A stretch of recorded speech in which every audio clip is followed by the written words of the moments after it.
Kun raadiyoo sagalee Ameerikaati. Raadiyoon sagalee Ameerikaa wiixataa qabee hamma jimaataatti galgala keessaa sa'a 2:00 jalqabee hanga sa'a 3tti meetir baandii 22, 25 fi 31 irratti Waashingtan DC irraa akka dabarsu sagantaa afaan Oromoo amma jalqaba. Attam jirtu kabajamtoota dhaggeeffatoota keenya guyyaan har'aa jimaata waxabajjii 18 barrisaas 2021 keessummeessituun keessan har'aan jaallannee gammadaati. Itoophiyaa keessatti wiixata dhufu filannoo gaggeeffamuuf sagalee kennuuf qophiitti jiran. Kunis muummichi ministeeraa Abiy Ahmed bara 2018 aangoo eega qabatanii as filannoo jalqabaa gaggeeffamu kanaan ilaalamuuf jiru. Kana irratti gabaasa qabna.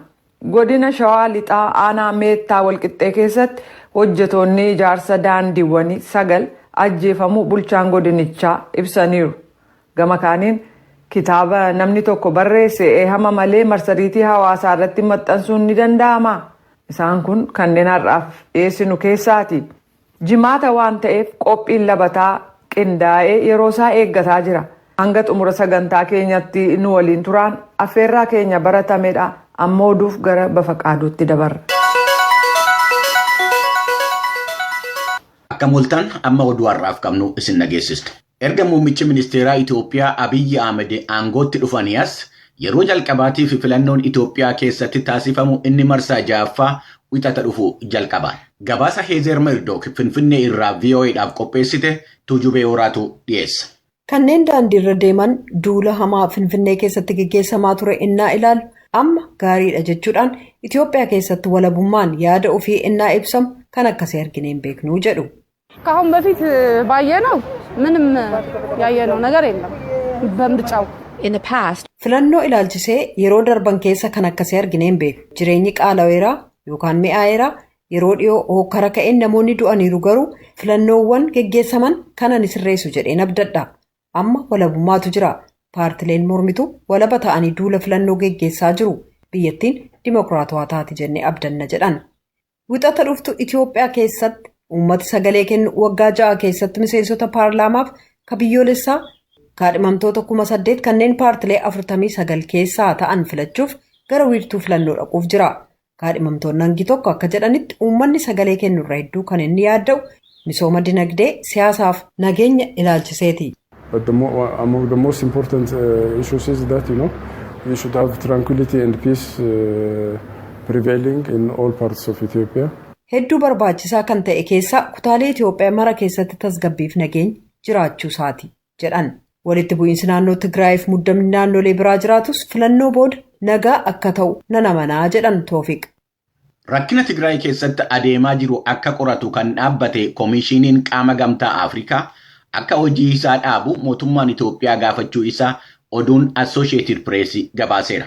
Ministeerri dhimma alaa Itoophiyaa kamisa kaleessaa ibsa baaseen qaamni haaraa dhaabbate kun seeraan ala ta'uu isaa ibsee kan dhaabbachuu qabu koree waloo akka ta'e beeksisuu isaa oduun Associated Press himeera.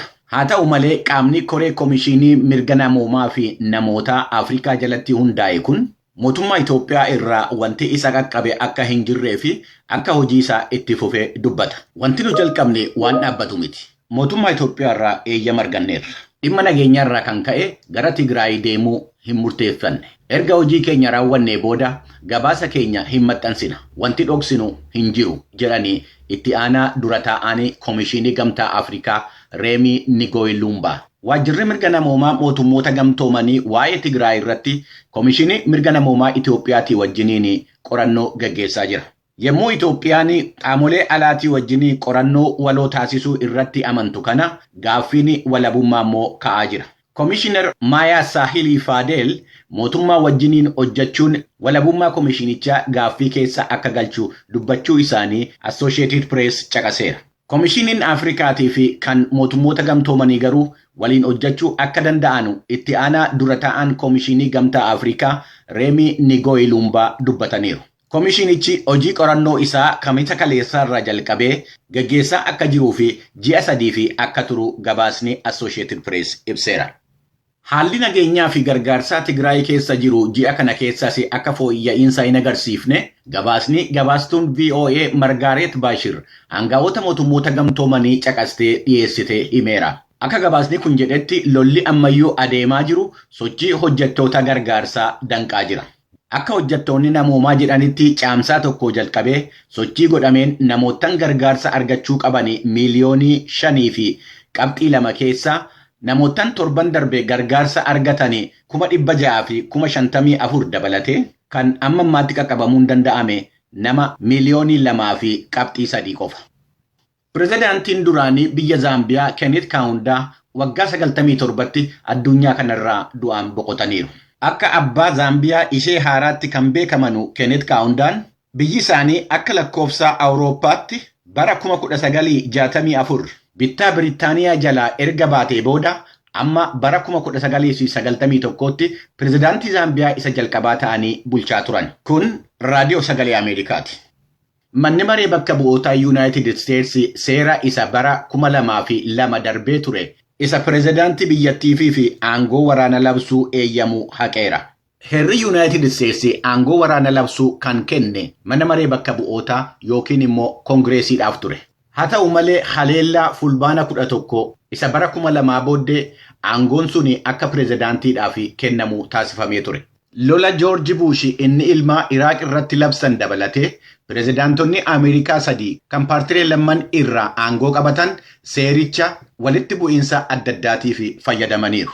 Manni maree Yuunaayitid Isteetsi kamisa kaleessaa seerichi haqamee akka bakka isaatti deebi'u kan murteesse garagarummaa sagalee 268 fi 161.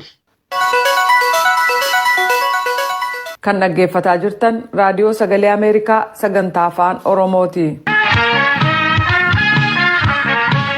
Godina Shawaa Lixaa aanaa Meettaa Walqixxee keessatti hojjetoonni ijaarsa daandiiwwanii 9 ajjeefamuu bulchaan godina Shawaa Lixaa ibsaniiru. Bulchaan godina kanaa obbo Diriirsaa Waaqumaa haleellaa kana humnoota abaa'oo shaneetu raawwatee jedhan. Sababaan haleellaa kana itti raawwataniifis waan abdii kutataniif jedhan. Riphxe loltoota waraana bilisummaa Oromoo ofiin jedhan kan mootummaan ammoo shanee jechuun waamu zoonii lixaaf dubbi himaa akka ta'an bilisummaa guutaa gama isaaniin gocha kana hin raawwanne namoota bu'uuraalee misoomaa hojjetan ajjeesuunis yakkaa jedhaniiru. Gabaasa kana Naakoor Malkaat ergee kunoo. Hojjettoota daandilee kanneen irratti haleellaan kun kan raawwatame kaleessa malee dheengadda jechuunis guyyaa roobii gara galgalaa godina Shawaa Lixaa aanaa Meettaa Walqixxee ganda Looyyaa Godoraa jedhamu keessatti ta'uu bulchaan godinichaa obbo Diriirsaa Waaqumaa raadiyoo sagalee Ameerikaatti himanii jiru. Riqicha aanolee godinichaa Shawwal Qunnamsiisa jedhamuu fi laga Urgaa jedhamu irratti hojjettoota ijaaraa turan 8 fi isaaniif bunaa fi shaayii kan dhiyeessitu dubartiin tokkos osoo konkolaataan deemaa jiranii riphxe loltootaan haleellaan kun kan irratti raawwatame jedhan obbo Diriirsaan. Gochi ta'e garee abaa'oo shanee ofiin jedhutu hojjettoota dhaabbata abbaa taayitaa daandiiwwan Oromiyaa fi abbaa taayitaa daandiiwwan federaalaa nama 8 irratti konkolaataa keessatti karaa gochi gara jabina qabuun rasaasaan rukutee kan ajjeese nama tokko immoo jiraattuudhuma aanaa Meettaa Walqixxee fi dubartii tokko hojjettoota kanaa fi bakka hojii isaaniitti bunaa fi shaayii qopheessitii fi ishiinis waliin gara mana isaaniitti galaa jiru gara bakka boqonnaa galgala itti bulaniitti aanaa Meettaa Walqixxeetti galgala keessaa sa'aatii 12 fi walakkaa irratti waliigala nama 9 hidhatanii humna badii kanaan meeshaa waraanaa dirree dhufee Allamma jiru kana fakkaata. Bulchaan godinichaa haleellaa kana kan raawwate hidhattoota abaa'oo shaneetii jechuudhaan himatanii jiru. Tokkoffaa hojii ofii hojjetanii gara qe'ee ofiitti galaa kan jiranii konkolaataa kana keessa kan turan nama 11 turanii 11 keessaa namni 2 ba'anii namni 9 kan kanaafuu namoonni kun ifatti hawaasa naannoo sargee ragaa baheera. Sababni kun ta'eera jennee yaadnuuti uumaa waa biraan qabu humni kun karoorri isaas gochi isaas hojii badiiti haalli fedhiisaa fi fedhiin uummataa waan waliin qixxee fi akkaataa barbaadeeti uummata keessa deemee hafee saamee nyaachuu waan hin dandeenyeef sadarkaa abdii kutannaarra waan qaqqabe hojiin misoomaa kun akka guutamuuf gocha godhee jettee danuu kanuma. namoota lubbuudhaan baraaraman jedhaman kanneen bilbilaan argachuudhaaf yaaliin taasifne hin milkoofne. Mootummaan shanee kan jedhuunii fi riphxe loltoota isaan immoo waraana bilisummaa Oromoo kan ofiin jedhan zoonii lixaatti dubbii himaa ta'uu isaanii kan dubbatanii fi bilbilaan kan dubbisne bilisummaa guutaa himannaa bulchaa godinaa kana haalanii jiru. Qabeellaa kana nuti akkuma miidiyaan dubbatu miidiyaa irraa dhageenye waraana bilisummaa Oromoo sansakkaaf naamusa waraana tokkoo waraana kamirraayyuu adda kan uummata sibiilii irratti tarkaanfii akkam fudhannee amala isaa keessaa isa tokkodha. Qaamolee hojjetoota mootummaa bu'uuraalee misoomaa uummata Oromootiif yookaan uummata biyyaatiif hojjetan waraana bilisummaa Oromoo tarkaanfii irratti hin fudhatu. Kun yakkaa jechuudha. Gabaabaatti tarkaanfii kana kan fudhate nuti qaama mootummaa qaama nageenyaa naannoo sana keessa jiru ta'uusaaf mirkaneeffanna. Qaamni mootummaa tarkaanfii kana fudhachuu isaatiif ragaa maal qabdu isin? Qaamni bu'uuraalee misoomaa daandii Oromiyaa hojjetu kun akkamitti waardiyyaa mataa isaatii hin qabu. Shira godhanii tarkaanfii kana irratti fudhachiisanii akka fudhatamuuf haala mijeessanii achi keessaa immoo uummata isaan wajjin jiru du'a sanarraa oolchanii ragaa sobaa akka qindeessanii fi kaan isaan bobbaasan sanarratti ragaan mirkanaa'ee uummata keessatti ifa ta'ee mul'achuu danda'a jechuudha. Obbo Diriirsaan humnoota haleellaa kana raawwatan irratti tarkaanfiin fudhatameeraa jedhan. Maalummaa tarkaanfii fudhatamee fi wanta argame ilaalchisee garuu yeroo odeeffannoon isaa qulqullaa'ee dhiyaatu sabaa himaaleetti himnaa jedhan. Haleellaan kun kan raawwatame yeroo filannoon biyyaalessaa marsaa 6ffaa adeemsifamuuf yeroo guyyootni muraasni hafanitti ta'uun wal qabatee namoota filannoo irratti hirmaatan irratti yaaddoo nageenyaa uumee jira. Obbo Diriirsaan dhimma kana irratti akkas jedhu. Nuti akka godina shawaa lixaa sababa humnoota badii kanaan filannoon keenya gonkumayyuu hin gufata jennee yaannu dhimma uummataatti sababa ta'eef wanti faayidaa fi bu'aa uummata keenyaa kamiyyuu tokko mootummaan sirreeffama barbaachisaa ta'e ni fudhata. Lammaffaa immoo uummanni mataan isaa in eeggata jennee amanna. Filannoon guutuu biyyoolessaa marsaa 6ffaa godina shawaa lixaatti wanti gufachiisu gonkumayyuu hin jiru, gufachuus hin danda'u. Darbee rakkoon akkasii hin uumama yoo ta'e qaamolee nageenyaa fi uummanni qindoominaan qophii barbaachisu hundayyuu kan taasifne ta'uu keenyaati. Oromiyaa lixaa bakkeewwan garaagaraa keessatti waggoota 7 darban keessatti lammiileen meeshaa waraanaa hin hidhatin hedduu hangawootni mootummaa fi qaamoleen nagaa eegumsaa mootummaa hedduu ajjeefamanii jiru. Gabaasa Raadiyoo Sagalee Ameerikaaf Naakoor Malkaa Amboorraa.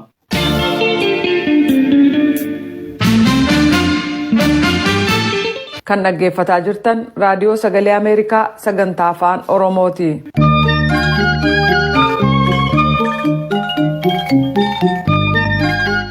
Waldaan barreessitoota Oromiyaa eeyyama barreessitootaatiin ala kitaabota quunnamtii intarneetiin raabsuu fi heddummeessuun barreessitoota irratti rakkoo guddaa uumaa jira jechuusaa sagantaa keenya kaleessaa irratti gabaasnee turre. Eeyyama barreessaatiin ala namni karaa marsariitii hawaasummaa kitaabicha facaase akkasumas baay'isee itti fayyadame yakka hidhaa cimaa waggaa 5 hanga 10tiin adabsiisuun itti gaafatama. Mirgabbummaa nama katabee barreesse daangaan qabu umrii isaa guutuudha. Dabalata immoo waggoota 50 dhaaltota isaaf seerri mirga kennee jira jedhu ogeessi seeraa fi yuunivarsiitii Finfinneetti barsiisaa seeraa Charannat Hordofaa. Manneen maxxansaas hojii maxxansaa kana raawwatanii akka barreeffamoonni nama mirgatti qabuun ala hin baane of eeggannoon hojjechuu akka qaban illee himamee jira. Biiroon Aadaa fi Turizimii Oromiyaa gama isaatiin qaamoleen gochaalee yakkaa kahanna hojii kalaqaatti bobba'an seeraan gaafatamuu qabu jedha. Kutaan lammaffaa marii kanaa kunoo Tsahaayitu Finfinneerraa gabaase. Barreessaan tokko mirga waa barreessee maxxansiisee itti fayyadamu umurii guutuu kan qabuu fi dhaaltonni isaallee erga namni kun addunyaarraa du'aan boqoteen booda waggaa 50f mirga irraa qabu jedha seerri dhimma kana waliin wal qabatee tumame.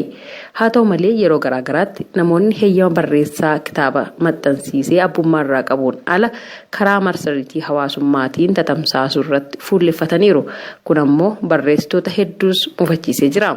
Ogeessi seeraa fi barsiisaan seeraa yuunivarsiitii Finfinnee Charannat Hordofaa akka jedhanitti namni beekamtii nama kitaaba barreesseen ala kitaaba isaa baay'isuuf toora marsariitii hawaasummaa irratti gadi lakkisuun dhorkaadha. Labsii tumamee jiru ni jedhan. Mirga waa uumuu kana keessattuu kitaaba barreessuu labsiin koopiraayitiif jedhamee tumamee jira. Labsii lakkoofsa 410 bara 1996 kan tumame copyright and neighboring rights. Neighboring rights warri jedhaman kuni warra copyrightii kana wajjin walitti dhufeenya qaban fakkeenyaaf warra amma mirga sirbitoota, mirga yeedaloo isaanis mirga kana walitti qabee kan tumame labsiin jira. Bu'uura labsii kanaatiin namni fakkeenyaaf kitaaba barreesse tokko waraqaa irratti yaada isaa guyyaa ibsate irraa jalqabee abbaa mirgaati. Mirga lama qaba. Mirga dinagdee jedhama. Mirga dinagdee kanaan maal jechuudha? Hojii kana hayyama isaa malee baay'isuun hin danda'amu.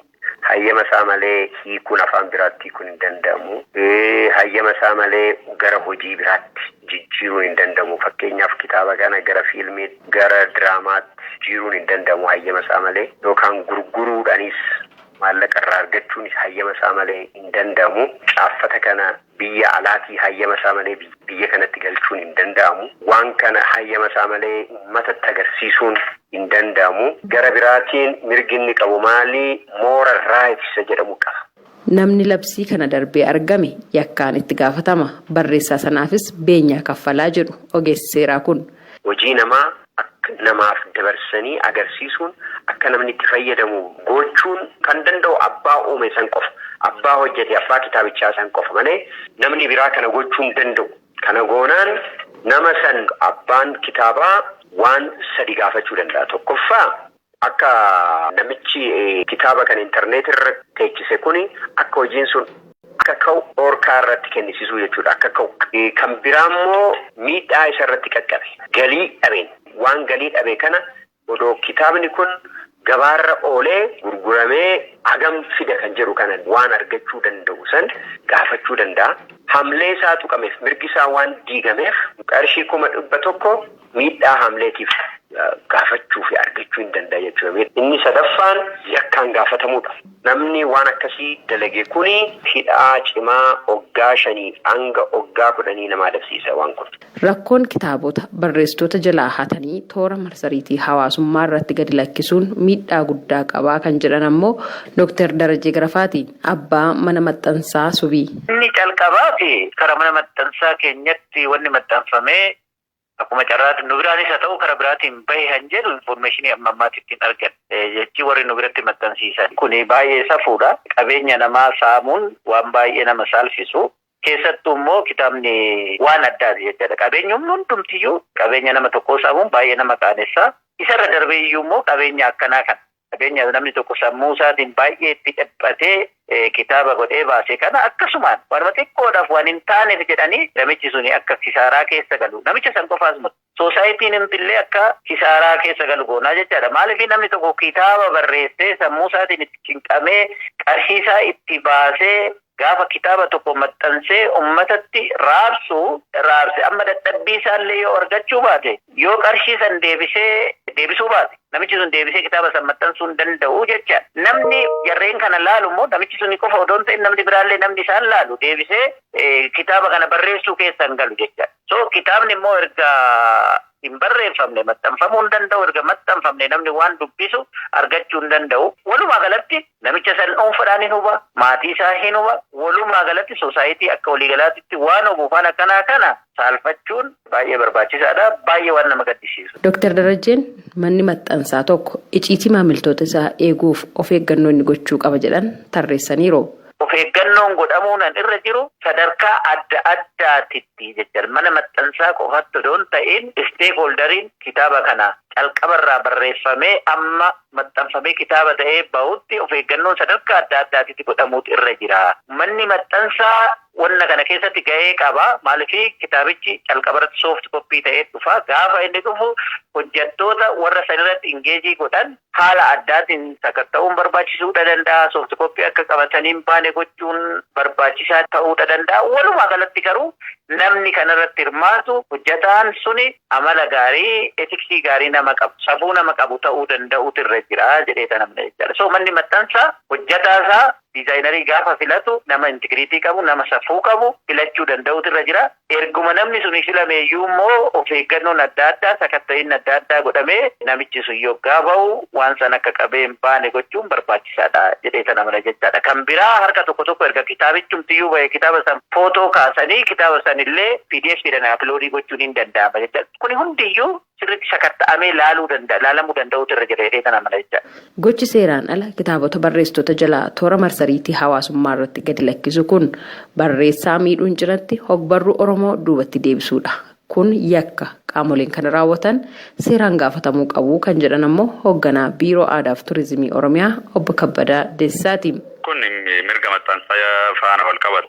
Qaamni kana godhe adda baafamee karaa qaama dhimmi ilaaluutiin yakkallee waan kun waanuma akka salphaatti ilaalamuu miti. Kun qabeenya uumee sammuuti waan ta'eef waan cal jedhamee bira darbamuu miti. Kun qoratamee eenyutu baasee akkamitti bahee kan jedhu kun adda baafamee seeraan gaafatamuudha qaba namni malee kun barmaata ta'uu hin qabu. Akkas yoo ta'uu baate fuulduratti hojiin akkanaa kun ogbarruu irratti miidhaa qaba. Namoota kanarratti illee dhiibbaa guddaadha qaba waan ta'eef seera hojiirra oolchuudha kun. Hoogganaan Biiroo Aadaa fi Turizimii Oromiyaa gochi kitaabota barreessaan osoo hin hayyamne itti fayyadamuu kun keessumaa immoo karaa marsariitii hawaasummaa gadi lakkisuu yakka hanna cimaa ta'uu hubatamee namoonni hojii kanarratti bobbahanii jiran irraa deebi'uu qabu jechuun hubachiisaniiru. Gabaasa Raadiyoo Sagalee Ameerikaatiif Tsahaay Daamxoo Finfinneerraa.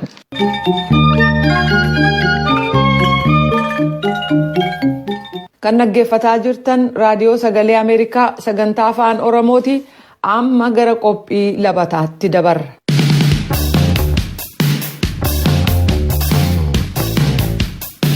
Galatoomii jaalannee qophii labataa har'aa keessatti dhimma godaantota Itoophiyaa Saawud Arabiyaa keessa jiranii irratti xiyyeeffanna. Haalli godaantota Itoophiyaa Saawud Arabiyaa Jiddaa bakka tursiisaa Shumeezii jedhamu keessa jiranii tibba kana miidiyaa hawaasummaa irratti haasa'amaati jira. Haala jiru hubachuudhaa dargaggoota bakka tursiisa kana keessa jiran akkasumas mootummaa Itoophiyaa irraa qaama dhimmi ilaallatu dubbisneerra. Dura dargaggoo umriin isaa waggaa 25 Amin Usmaan haala keessa jiran akkanatti ibsa. Waa tokko inuma boonnaa inuma iyyannaa furmaatan arganne ammas nu warra Jiddaa kana loogii lula ga'uu jiraalle. Baay'ee keenyaas akka mana hidhaa Jiddaa kanaatti yoo xiqqaate hidhamtoota 30 oltu jira. Bola takka keessa nama 100 wayii aga nama 150 jirra. Walumaa galatti haalli keessa jirru jechuun akka namaatti illee ilaalamaa hin jirru namni dhufee nu gaafatu waan tokko nu hin jedhu hin jiru. Baay'ina godaantotaa bakka amma Amin faan jiran kanaaf qaama biraarraa qulqulleeffachuu hin dandeenye. Riyaadirraa mootummaan Itoophiyaa torbanuma kana keessa roobi darbe godaantota 381 gara biyyaatti deebisuusaa ibseera. Aminii fi godaantonni isa wajjin jiran garuu nu biraa namni biyyatti deebifamu hin argine jedhan. Warra asii galchine jedhan yeroo hunda galchine inuma jedhani kan akka mataa kiyyaatti akka golaani jiru kanaatti namni tokko ergan baatii 8 as keessa jira amma as keessa qofa jechuudha gola kana qofa keessa bakka biraa kan tureen ala as keessa guyyaa tokko namni tokko nu biraa bahee hin beeku kan waggaaf wayii jiru kan na dura jiru jira ani waggaaf baatii tokko jira akkasuma kan waggaa nu hundi as keessa jirra kan nu biraa bahee takkaa hin agarre. Of jijjiiree biyyatti deebi'uuf bakka dhaloota kiyyaa godina Arsiitii karaa Somaaliyaa godhee Yaman keessa qaxxaamuree karaa galaanarraatiin jechuudha. Saawud Arabiyaa seenee an jedhu Amin Riyaaditti hojii argatee odoo hojjechaa jiru yeroo weerarri vaayirasii koronaa jalqabisan biyyatti deebifamuudha qabame. Hojiin an hojjechaa ture hojii imaaraadha. Fooqa araba gamoo jechuudha. Gamoon eega achirraa na qabaniitti mana hidhaa nageessanii erga mana hidhaa nageessanii mana hidhaa xariikarji jedhamu keessa baatii tokkoo fi wayi ture achirraa na baasaniitiin baadiyaa Riyaad mana hidhaa Haa'ir jedhamu baatii 4 osoo maatii kiyyan dubbisin osoo firan dubbisin osoo nama tokkon dubbisin baatii 4 achi keessan ture. Sana booda nyaata lagannee yookiin maatii keenya dubbisnaa yookiin nu galchaa yookiin waan tokko nuun jedhaa jennee beelaa fi dheebuu yeroo dheeraa booda nu fuudhanii hin galtanii torbee kana keessa galtan jedhanii achi fuudhanii as nu fidanii nu finnaan inumaatu nu dagatan akka waan mana keenya nu naqanii. Haalli itti qabamnee jirru amma asitti tokkoffaa yoo dhukkubsanne mana yaalaa nu geessaa jechuun sodaa nutti ta'ee jira. Jedhanii yoo nuti nyaata dinnee mana yaalaa namni tokko nurratti du'u ka'ee nyaata dinnee guyyaa meeqa nyaata lagannu malee mana yaalaa nu geessanii. Akka seerri mirga dhala namaa addunyaa jedhuu fi dhaabbanni godaantotaa IOM marsariitii isaarra ol kaa'etti godaantonni detention center yookanis bakka yeroodhaaf keessa tursiifaman anseessifaman filannoon biraa dhabamee akka filannoo dhumaatti fayyadamuufi jedha. Karaa biraatiin godaantonni bakka tursiifaman kana keessatti dhiittaa mirga namaa hoorra ga'e IOM'tti iyyachuu danda'an.